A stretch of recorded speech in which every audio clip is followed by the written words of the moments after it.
Is it sensory or is it behavior? This is the myth of all myths we discussed in the last episode and where the biggest divide occurs in our field. Why a person does what they do and why they behave in ways they behave. Albeit trepidly, we are going to go there. Welcome to Mandy the ABA and Aditi the OT's podcast. We are two women across two time zones, from two cultures, two allied health fields, offering two very different perspectives. Yet with the common goal of breaking down barriers and creating breakthroughs to promote interprofessional collaboration. Welcome to episode 3, Sensory versus Behaviour Beginnings, addressing failure to thrive in infants. Hello OTs, ABAs, OTAs, RBTs, students, therapists, educators, skeptics, yet potential collaborators. Welcome to our third episode, which is part of a series of podcasts to address the distinction that is often made in the OT world of, is it sensory or is it behavior? This is the myth of all myths we discussed in the last episode and where the biggest divide occurs in our field.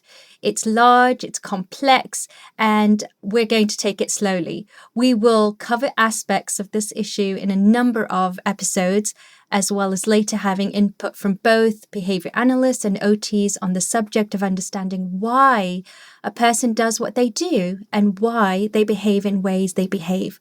Albeit trepidly, we are going to go there. Are you ready, Mandy? I'm ready. Okay, but before we do, I do have a question for you. So the other day I was chatting with a friend of mine, I was blabbing on about the podcast and how I was excited about doing this with, my co-host in Australia. So I think I talked her ear off about 20 minutes. And then, what she came up with? She's like, do you ever wonder if in Australia kangaroos are just hanging around the backyard like squirrels are in the US? And I was like, no, I haven't. But now that I think about it, yes, that is a good question. So I thought I would just ask you.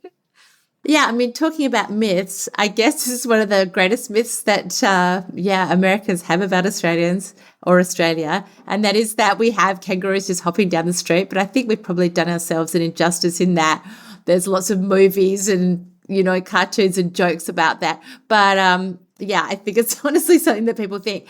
Possums, we have lots of, you can hear them in your roof, you can see them outside. And in parts of Australia, not far from where I live in Perth, there are lots of places you can see kangaroos. You'll see them on golf courses and on farms, and they're really dangerous because they often come out to feed at 5 o'clock at night just as it's getting dark and jump out in front of your car when you're driving in the country. But in the city, other than in the zoo, you won't see any kangaroos. Sorry to tell you that. There is, however, an island just about an hour off the coast from where I live, and there is a form of a little kangaroo, a marsupial, called a quokka, and there's lots of them there, and lots of Americans that come here love to go to Rottnest. Oh, well, thank you for answering that very pressing question. I do think our audience was probably pondering that, but let's dive in. Yes. And get to our hot topic, very hot topic. Let's talk about the S word. Oh, dare we go there. So, sensory. Where does sensory fit in? Where does behavior begin? What constitutes behavior? Is it really a chicken or egg scenario? Or does behavior encompass sensory? How do these aspects of sensory and behavior impact early survival skills? In this episode, we will address the most basic behaviors at birth. Essentially, feeding is what we're going to talk about.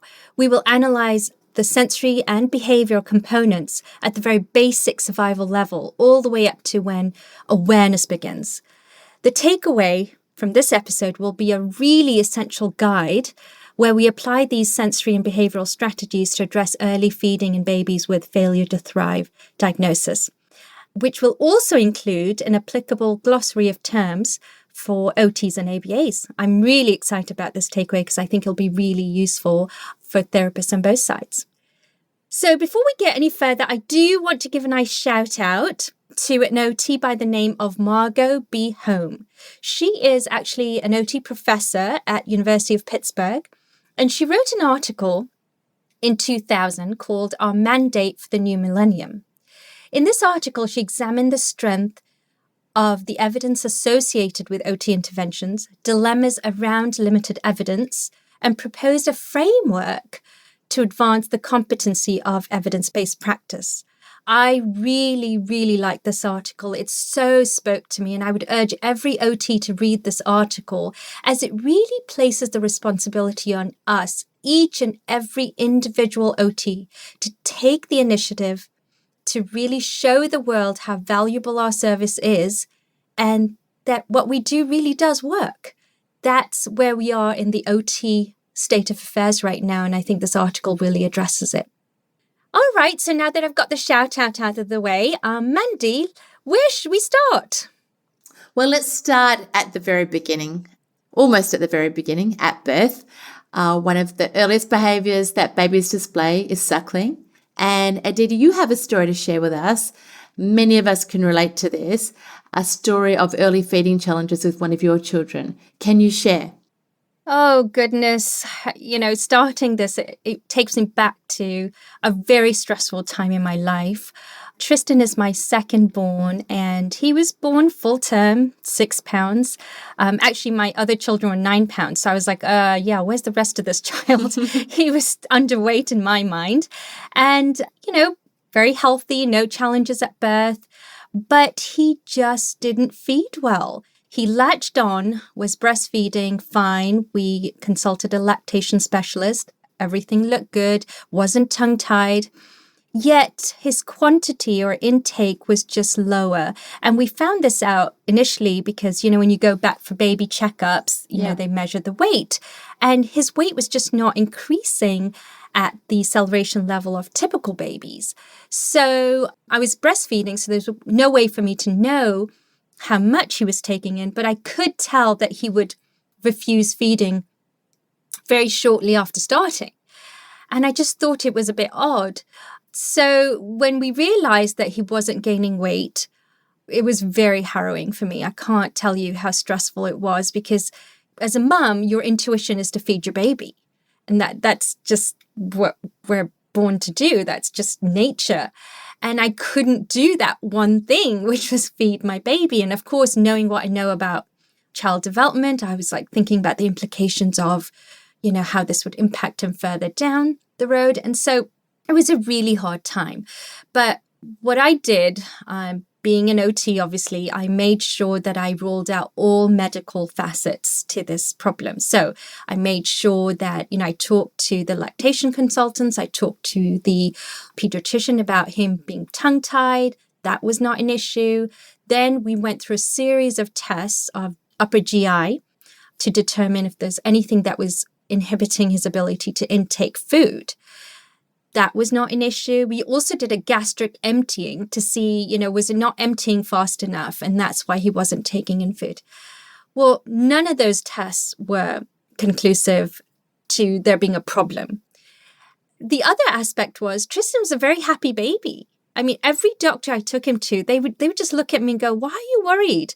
He's happy. Yeah, he's not eating much, but he's growing. He's not on the growth charts. But it's okay. I wouldn't worry about it because there are no medical reasons he's not eating. So at this point, my OT brain started going, okay, I have ruled out all medical issues. So what's next? Then I was like, there's got to be a sensory facet to this. This is when I started thinking about interoception. Interoception is the perception of sensations from inside the body, and it includes the perception of physical sensations related to internal organs like your heartbeat, respiration, and satiety. Satiety, I'm not sure how you say that, but anyway. So my hypothesis was that Tristan's interoception system may not be registering that he was hungry or satiation. Maybe he just was not registering that correctly. I mean, there's no way for me to prove that. The only way I could hypothesize that was in his behavior. He just would eat so Mandy, do you know how much a typical baby drinks in a day? I don't. I breastfed both of my babies and I have no idea what a typical baby would drink. So, and the only reason I know is because I was so in tune to this. Yeah. About 30 to 35 ounces a day. Right. Tristan was drinking 10 to 12 ounces a day. Right. And he would have one good feeding a day. It would be like 4 to 6 ounces, and I'd be delighted. But then the rest would be 1 ounce, 2 ounce, 1 ounce, 2 ounce. So you can see why I was just beside myself going, he's not getting the nutrition he needs. Yeah. And this is where I started going, you know what? It seems like he gets hungry and then he's full really fast, and it doesn't match the amount of intake that he should be taking in. So that's kind of where I stopped. I did seek out speech therapy services to make sure there were no oral motor issues that could hinder things. I did seek out OT services too, but this is where I stopped. So when you and I first started talking about sensory and behavior in early beginnings, it reminded me of this scenario because I was stuck. I didn't know what to do. So I knew that it was a sensory responsive issue, right? His brain was signaling that he was full and he would stop feeding. So in my mind, this was completely sensory, and it was all around sensory responses. Well, Aditi, when we first decided to venture into the shaky ground of talking about sensory issues or sensory responses, as you just put it, I have to admit I was worried that we would reach a position of no return, that perhaps we would push this collaboration to its limits, right? It has challenged me as a behaviour analyst to be open-minded and to listen and to learn, as I undertook to do when we commenced this collaboration and as we held out to all the ABAs and OTs out there to listen and to learn. My only experience really with OT up until recently was in the field of autism and in particular in the use of sensory integration. And when I began consulting with you on things such as handwriting and hand strength, building core strength, issues impacting a child's ability to sit in a chair and form letters, I realised there were many component skills that I had overlooked. And the OT went way beyond attributing all behaviour to some invisible, unmeasurable system within the body or senses. I had mistakenly developed the view that OTs attributed everything to sensory challenge and attributed anything a child with autism did to a sensory system. This is such a challenge to a behaviour analyst because our science looks at behaviour, whether it's within or outside the skin, but ultimately how a human being responds to their environment. And we do that through careful observation and data. At Fit Learning, we call ourselves scientist practitioners because we collect a lot of baseline data before we intervene, we develop and define specific interventions, and we make discoveries through data collection and analysis. So, yeah, we assume nothing. When it comes to sensory interventions that I've observed previously at least, there appears to be a lot of assumptions, not supported by data, but by some hypothesis because much of these sensory type issues cannot be measured. So the issue of discussing sensory issues in this podcast seemed like an enormous challenge that, at some point we might get unstuck. But we undertook to find a way to collaborate and find common ground and to share each other's perspective. So here we go, Aditi. We are going where many others have feared to go before, but I'm up for it. Are you? Oh, goodness. I am so trepid, if not more trepid than you are in this venture. I'm fearful that just mentioning the controversy around the S word will alienate many of my colleagues because it's become such a highly incendiary topic, and it really doesn't need to be, but it has. But I also know that this is the elephant painted black and blue with bells on in the room and will not go away. That is highlighted as the OT mandate for this millennium in the article I give a shout out for by Margo Holm. She stated it in her publication that we as OTs cannot go on the record to state that we are committed to being evidence-based, but then look the other way when someone inquires about our intervention and asks how we know it works. So while we may feel ill-prepared to go there, we have to. We don't have a choice. This is a remarkable blemish in our field, and we need to be seeking out solutions to meet the challenge. So if there's a good point of view here, it's that most OTs are very open to this conversation, Mandy. We're not really the confrontational sort. We're sort of the middle child, if you will, very agreeable, and we just want everyone to get along. So actually in the therapy world, I'm not sure if you're aware of this, but there's an amusing caricature of how you can differentiate between OTs, PTs, and speech therapists. So PTs are the ones in trainers, golf shirts, and khakis. OTs are the ones wearing hoop earrings with Birkenstocks. Right. And then speech therapists are the ones wearing heels and lipstick. So we generally have this reputation of being very open to different points of views. And I can say with almost 100, maybe 99.9% certainty that if anyone was to approach an OT and say, hey, look, I just want to help you objectify your interventions and data collection methods. And I can show you how to do that. And especially if they abstain from disparaging our values and beliefs, we would welcome that help and assistance and even give you credit in return. But that conversation has to start with mutual respect and understanding. And that is why when you and I decided to do this, we agreed on going back to the very basic, the very beginning, so that we leave no room for misunderstandings to aggregate at all.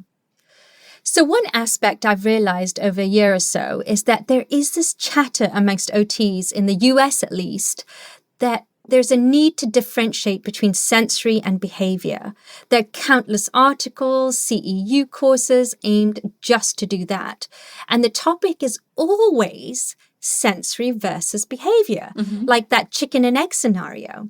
And while I know OTs know that at some level behavior encompasses a lot more than the concept of being naughty or controlling, when we discuss sensory and behavior in that context, there's this tendency to sort of categorize and simplify behavior as a good or bad choice based on control, and contrastingly different than in a sensory scenario where it may be more unlearned behavior. So there may be some semantics involved here, because I think OTs have a very noble goal. We're trying to figure out how can we create this distinction so we don't inadvertently feed that cycle of reinforcing bad behavior, in quotes. But perhaps we need to go back a little and revisit what that truly constitutes. Mandy, what is behavior and what does it encompass? Okay, I think that's the best place to start. It's as behavioralists, it's in our title, and we are all about obviously behavior. And I have discussed this in an earlier episode, but let's go back to Og Lindsley, who was a student at B.F. Skinner's, and he developed this concept of the dead person's test to assist the layperson to understand behavior from a behavioralist perspective. He was a proponent of the use of plain English to understand or explain complex concepts, because in our science of behaviour analysis, we tend to use very precise and technical definitions that sometimes distance people from our science. So he had the noble cause of using plain English. Not only that we're the only ones to do that, but it's been helpful. I believe Og's work has been a massive reason as to why I've been able to, be successful in what I do. And it goes a little like this. If a dead person can do it, it's not behavior.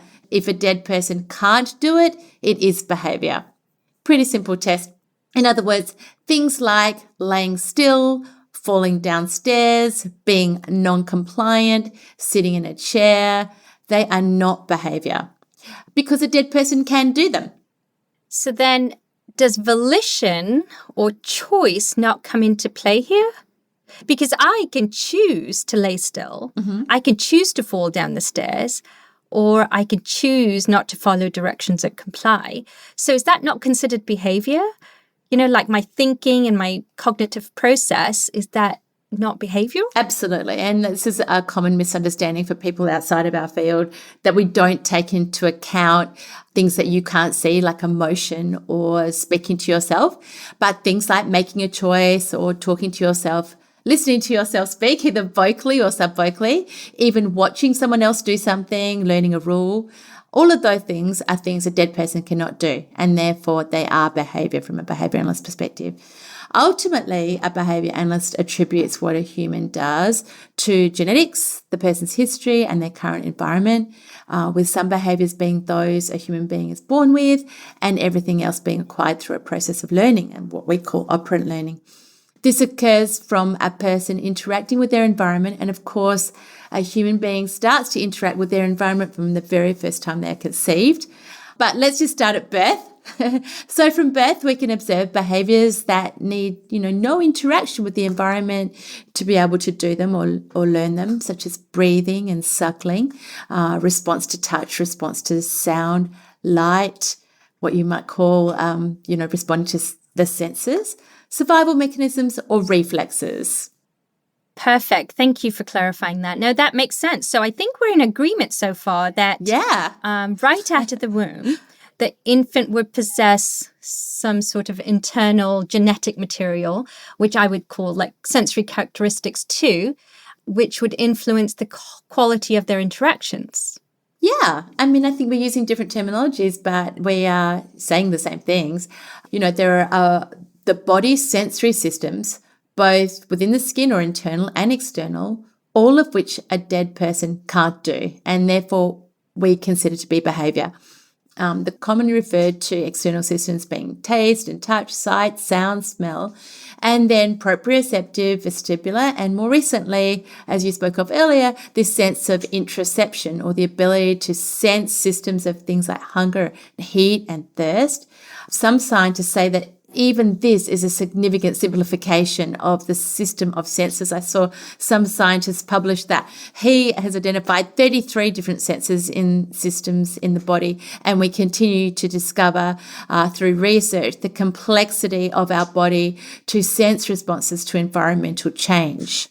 Oh, goodness. Yeah, that is complex. But I do want to hold on a second and revisit this, because I think this is a very key point here. Mm-hmm. So since receiving and reacting to sensory responses, whether it's intrinsic or extrinsic, a dead man cannot do, therefore, all sensory responses would actually be considered a behavior. Is that correct?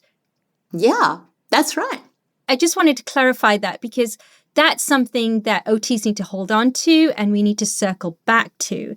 And I really want to reframe the whole sensory versus behavior and change it to more of a distinction between it's about unlearned versus learned behavior, or perhaps in ABA terms, respondent versus operant behavior.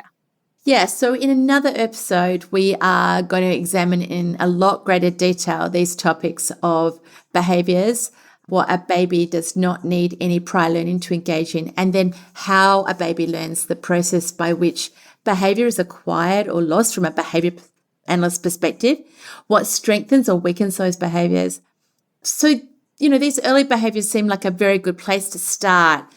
In this particular episode, we are looking at the issues of feeding, because it's the earliest behavior that unlearned behavior that a baby commences its life with. This is obviously a survival mechanism. And if you would observe a baby in utero, the baby is already suckling and practicing sucking their thumbs, so that at birth it has this rooting reflex, and, like touching a baby's cheek, you'll know this, Aditi, will automatically cause a baby to turn to that touch.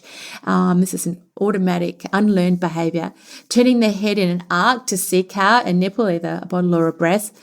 But with practice, lots of babies, but not all babies, will improve their ability to locate and attach to the nipple, create suction, and improve their feeding action.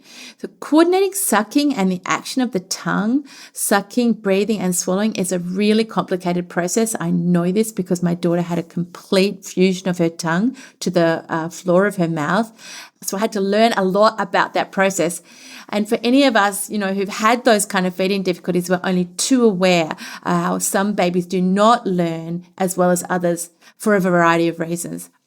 So while babies are born with this rooting reflex, they still have to interact with their environment and practice to improve their ability to take the correct amount of fluid without, choking, be able to swallow and breathe at the same time.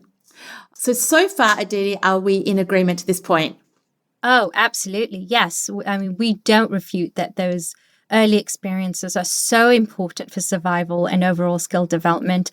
For Tristan, we did have that assessed, the whole suck, swallow, breathe concept, and he had that down. But we also in OT would infer or hypothesize that the quality of these experiences, once again, can be marred by inaccurate sensory responses. So going back to Tristan's case, he was not feeding well, and there were several medical hypotheses that were ruled out one by one. And, of course, this was like 14 years ago. It was a long time ago. And I had no inclination about behavior, although I watched him like a hawk with his behavior around feeding because I was so desperate to feed him. And I also remember I had a friend who had an older child. I think he was about 18 months. She was 18 months old. And they were from England, and they were force feeding their baby. I mean, it was a big to do. And I just thought, gosh, that's so traumatic. And, brutal. and I knew enough about behavior and early experiences that I wasn't going to go there. But I will be honest that I did think about it because I was so desperate. But yeah, I never resorted to force feeding methods. And so once all the medical aspects were ruled out, what did you do next? I was actually quite a nut with journaling. I journaled his feedings. And as I mentioned before, I realized that he'd have one good feeding, and a good would be like 4 to 6 ounces. And then, it'd be 1 to 2 to 3 ounces for the rest of the day. So I tried to see if I could find a pattern, but I couldn't. It seemed very random. And then I came to the conclusion that there was some sensory element and there was no way for me to change that, but I needed to try something, a sensory diet of some sort or something to help his system regulate and perhaps take more intake in. So I also took him to a speech therapist, as I mentioned. And, after doing all these therapies, OT, I didn't provide OT. I had someone outside because I was too close to it. And we did some sensory strategies. We did oral motor.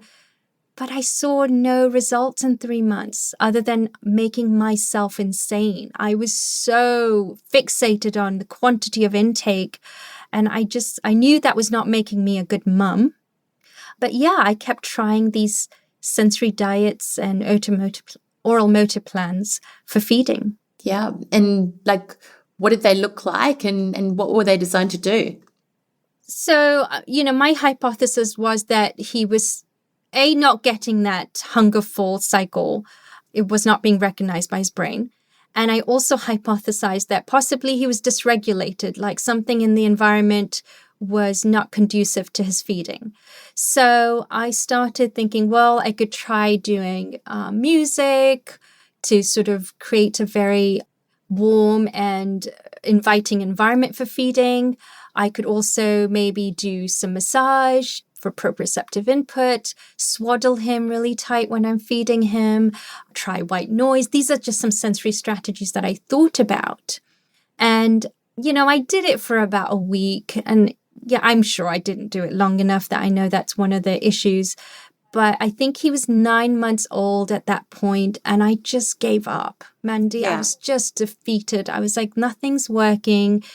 He eats what he eats. The doctor says he's fine. He's not on the growth charts. He's still not on the growth charts, but he's growing, he's learning. And at 9 months, I could see the developmental milestones starting. So I wasn't as concerned in that area either. So I gave up. I put him in daycare and I told the daycare staff, do not tell me how much he intakes. Don't want to hear it. Don't want to know. Tristan is who he is. And I gave up. Yeah.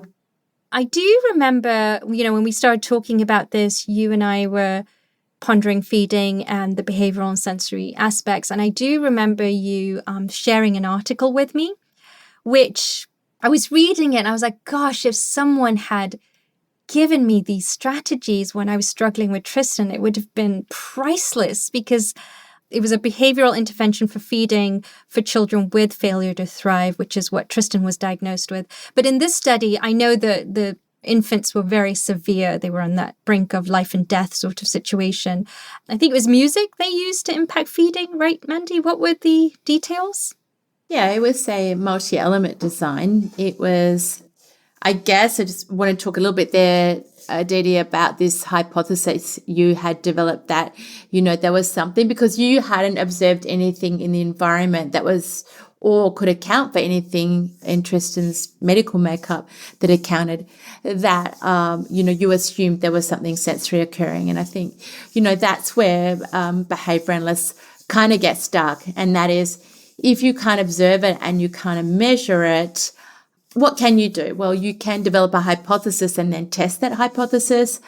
And this study in particular was by Larson, Ayllon and Barrett, and we will put the reference in the show notes. It was a behavioural feeding program. It was developed for 3 infants were in the study. They were diagnosed with failure to thrive, organic failure to thrive, hospitalised for chronic feeding disorders. Prior to hospitalisation, each of these infants had engaged in programs to try and restore normal eating, including positioning of them when they were feeding, drug treatments, formula adjustments, but no improvements were made. One parent had tried force feeding because the situation was, life-threatening. Medical tests had ruled out reflux as a possible cause. Nasogastric tube feedings were used in 2 of the 3 infants when their weight loss reached life-threatening levels, and initially nursing staff were used to implement this behavioural feeding program, with parents given the option to participate. The intervention consisted of 2 phases. First of all, the use of music for a 10-minute interval to mask the start of feeding time. That is like a change of stimulus as a setting event to mask that feeding was beginning to occur. This was referred to as fun time. And the second element was feeding time.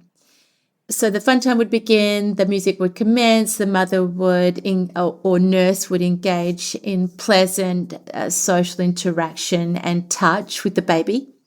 The second element then was feeding time.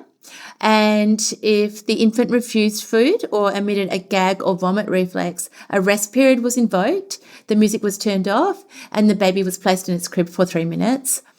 So the intervention consisted of what we would say as behaviour analysts differentially reinforcing adaptive eating behaviour with attention and music while eliminating food refusal through this timeout procedure of putting the baby in its crib for 3 minutes. It consisted of reinforcing that adaptive behaviour with attention and music and eliminating food refusal through the use of this procedure. Prior studies had used aversives to reduce vomiting or food refusal or rumination, as we might call it, but didn't concentrate on building adaptive eating repertoires. So in this study, the real improvement in the study was this use of, while reducing these behaviours we wanted to eliminate, also promoting adaptive eating repertoires. In all 3 subjects in this study, they demonstrated rapid improvement. In one case, within 3 days of increased rates of food acceptance, reduced vomiting and gagging, but also significant behavioural improvements that were measured and explained in the study during feeding time. So there was reduced kicking in one subject, reduced screaming, and also observations of the children or babies being more responsive to physical contact. So it was, quite a transformative study in all 3 subjects, and they all went on to develop very good behavioural adaptive eating. Oh my gosh. It was amazing when I read it. I was like, gosh, to get such transformational results, that would have changed everything for me and my son Tristan all those years ago. But one thing I wanted to ask you is, do you think the intervention could have been the introduction of music without that rest period, or was that rest period really important? That was a masking element to, if you like, change the stimulus, because what would have been underlying these studies is the assumption that not that something necessarily sensory was going on, but that there had been something about the commencement of feeding or the interaction between the mother and the baby that had become aversive to the baby. And by introducing and masking the beginning of feeding, that it changed the stimulus around the commencement of providing food to the baby. But the authors did caution, because they later removed music and were able to have the babies develop successful eating repertoires in the absence of music. But they cautioned that the use of music alone was not recommended, and that the adaptive eating was consequated by food and social attention primarily, and that while music was to mask the beginning of the feeding cycle, that it wasn't the primary reinforcer, if you like, to consequate appropriate eating. So their recommendation was that it wasn't music on its own that caused the behavioural improvements. So was the music more of an environmental addition? Yeah. Okay. So, because we would do that in OT, right? We might add white noise, we might add soothing music, depending on the baby's reaction. And so, I can see how that would play there. But the other thing that is interesting to me when I was reading the article is, the whole rest period. It just seems so counterintuitive to parenting. I know, because I did the opposite of what this article states. When Tristan would, feed, and obviously it's a different scenario because this is a case study with very severe and perilous situation. But in Tristan's case, when he stopped feeding, I would engage with him more, and I would almost plead with him. I'd be like, oh, why aren't you eating? Just take a little bit more. And I'd hug him and cuddle him and I'd tell him I love him and I just want you to eat. Like, I would talk to him in my mind. I don't know why I thought that would make a difference. Of course it didn't. But, I think it is hard for us OTs too. It would be hard to present this to a parent because it just seems so counterintuitive to parenting. Yeah, I mean, this is what behaviour analysis is founded on. And while antecedent interventions or something that happens before the behaviour can occasion behaviour, it is what happens after behaviour in our science that determines whether you get that behaviour again. And outside of this specific intervention, it probably makes more sense. A child is screaming or doing something, what you would put in inverted commas as bad behavior. You don't want to consequate that with great stuff, right? And this is very similar. So a baby is engaging in refusing to take food or gagging. The response here is, well, this is something that we don't want to see more of. We do not want to accelerate or increase this behavior. We're going to remove what we think is strengthening this behavior of attention and warmth. And it's not a mean, nasty intervention. We're not yelling at the baby. The baby is placed in a position where they're not provided with attention. Only for 3 minutes, it's a short interval of time in which such time they re-engage and promote feeding and provide that positive attention again. So really, this is, what a behaviouralist calls differential reinforcement. We promote and strengthen behaviour that we want to see again, and we try to weaken what's occurring or reinforcing behaviour that we want to reduce. And of course, we are talking here about, life-threatening behaviour. And often in our fields, Aditi, we're dealing with extreme and challenging behaviour. And, part of the education is what at least my mentor, Dr. Kimberly Behrens, gives me, which I love to share with parents, and that is light switch on, light switch off. When a child is doing what you want to see more of, shine the light on them, be your best self with them, provide eye contact and physical contact and attention. And, when they're doing stuff you really don't want to see again, turn the light switch off and, take away those things that probably are strengthening and reinforcing the behavior. And mostly as parents, we want to do the opposite because we just want it to stop. And in the moment, most of the time, in the moment, it works, right? You're like, please stop that. I will take you for an ice cream, and in the moment. But if you are strengthening that behavior, you're likely to see it again. And so it might seem a little counterintuitive, but that's all part of the process of, understanding what is strengthening and causing this behavior to occur. I do want to point something out here because I feel like we've come full circle, right? I think the issue here again is that OTs think of behavior as being something with somewhat of a negative connotation. Yeah. Because if the child or baby, whatever, is displaying negative behaviors in our mind, that might be tantruming, hitting, biting, whatever, we wouldn't think twice about taking away attention when that's displayed. But in this situation, because behavior is actually the baby not feeding, we don't think about applying that to this situation. Yeah. Does that make sense, Mandy? Yeah, it does. And I guess that's, what we're getting to here is that basically anything a baby does is behavior, and the process of defining what it is, defining the behavior that you're trying to reduce, defining the behavior that you're trying to put as a replacement behavior in that is a really important part of our science that might seem, what is the word that you've described to me before, a little linear. But, from our perspective, you can't increase or reduce something that you haven't defined and made, really clear to intervene on. So yeah, I think, what comes out of this is saying that the discrimination between sensory and behavior is something that it doesn't need to be there. From our perspective, senses are behavior, responding to the environment is behavior, talking to yourself is behavior, what occurs within the body, pumping blood, messages sent to the brain, all of those things from behavior analysis is behavior. And yeah, it's been really enlightening to me that common usage of bad behavior is something that behavioralists need to be really aware of when they're dealing with professionals outside of their field, because we use terms that are very specific and defined, but they also often have a common meaning as well. Such as, another term that behavioralists will use is punishment, which often has a really negative connotation. Punishment being like hitting or, yelling or doing something. Whereas from our perspective, punishment is something that just reduces a behavior.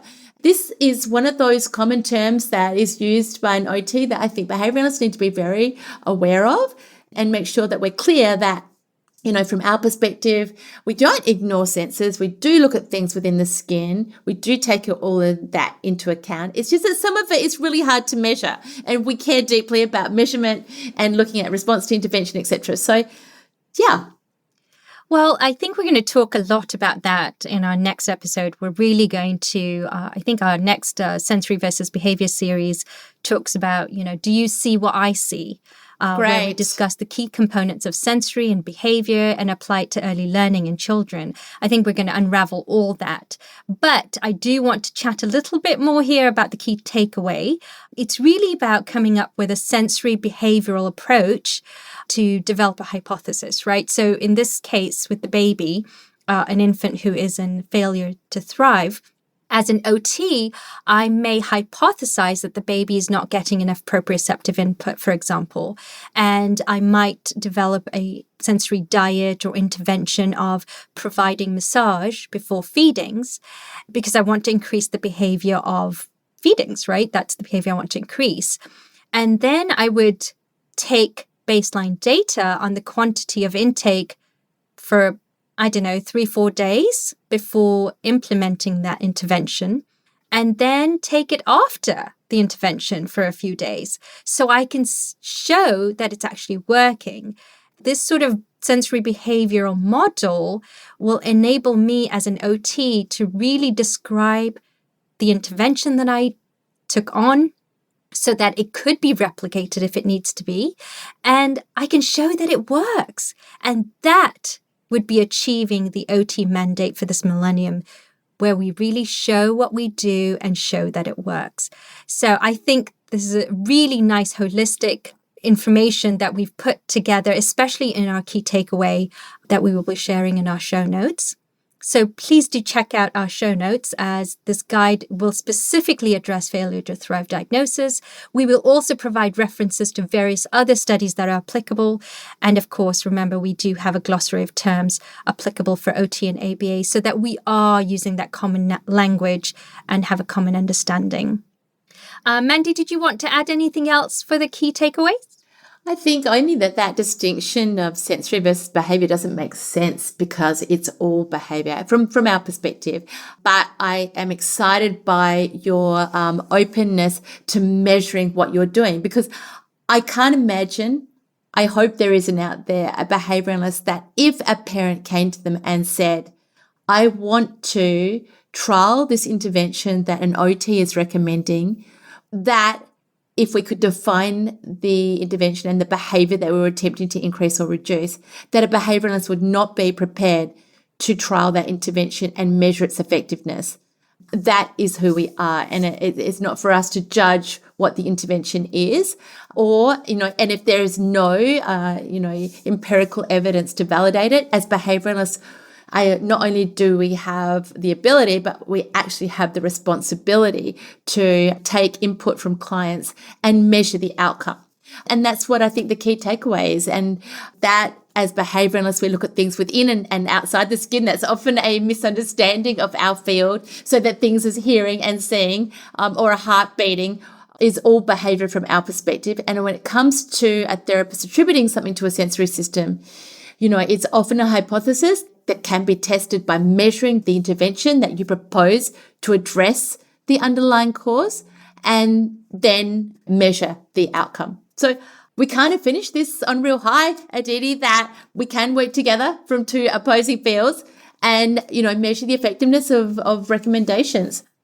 I think so, Mandy. I think when we first started talking, I was like, oh, good gosh, where's this going to go? Blasted. I'm not really sure about this. But yeah, I feel good about how we've wrapped it up. And I do think the information we're going to provide will be helpful. And we'd love the feedback. If it's not helpful, or if it is, please do let us know, because we'd love to hear that.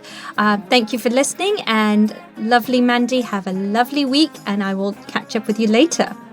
Remember, the most valuable resource we have as therapists is each other. Without collaboration, our growth is limited to our own perspectives. So I implore all of you out there to go and collaborate. So until next time, bye-bye from the Windy City. And hooroo from down under.